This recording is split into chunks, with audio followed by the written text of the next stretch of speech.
Welcome to a new Dragon Age series where I either rank or count down my favorite characters or other such matters within Dragon Age. I figured I should launch this video with Origins of the Warden ranked from my least favorite to my favorite. Keep in mind this is my opinion. We all have an opinion, and I would love to hear which origin is your favorite in the comment section below. Without further ado, let us begin. The Mage origin.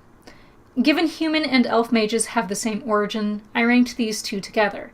Now understand, Mage was the first origin I ever picked up.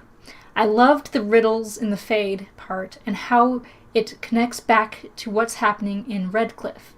But when I compared it against the other origins, it just fell short for me, despite the first time I played it, and it being the first time we ever see Cullen, who becomes a very important character in Dragon Age 2, and Inquisition. The Human Noble origin. This was the second origin I ever played through, all because I was super upset my mage couldn't become queen. I have fond memories on this one because it was the one I played through the most. I kept naming my Mabari Mongrel just because the story told by the cook was very funny, and because I could joke around by saying my dog was Mongrel. As time has gone by, most of what I have enjoyed the most about the origin introductions has to do with the lore surrounding said origin.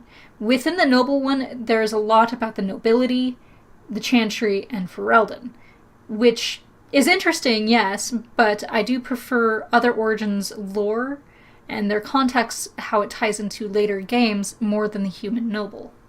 The Dwarf Noble origin. This one just tops the human origin because of the choices you have in it. I love being able to enter the proving in honor of yourself, as well as all of the lore we learn about the Deep Roads. The real capper for this origin is the betrayal, and being sent to death in the Deep Roads, with this being how Duncan recruits you rather than through other means seen in the other origins.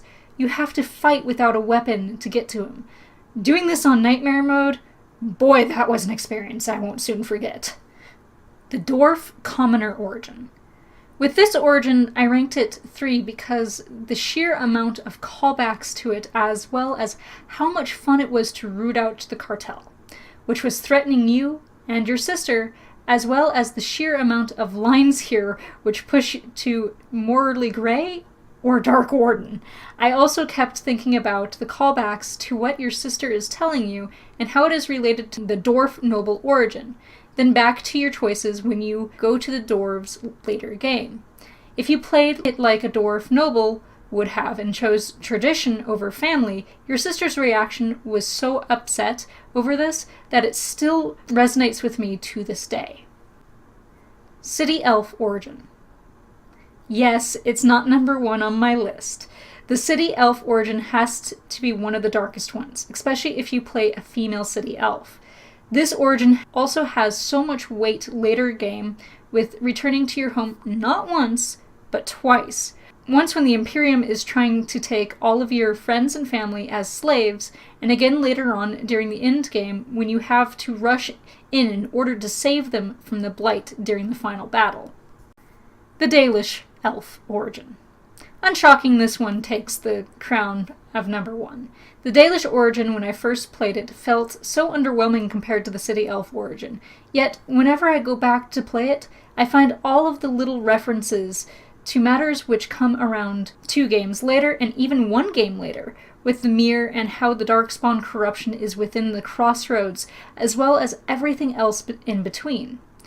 Then there is the fact you later on are forced to kill your best friend. If you get to this part after the part with the Sacred Ashes, boy does it carry weight, more because you're facing the survivor's guilt when you meet him during the trials for the urn, and then later on, right after that, if it's the 3rd one that you play through, oh boy, killing him!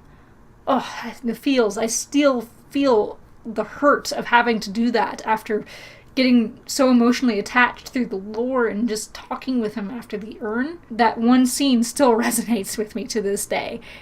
Despite the City Elf one having the vast majority of the game referenced throughout it, the Dalish one feels as if it carries more weight through the later games, as well as how it makes you really start to understand where the Dalish are coming from and how they are introduced in the very first game. Thank you guys so much for watching. I shall see you in the next video.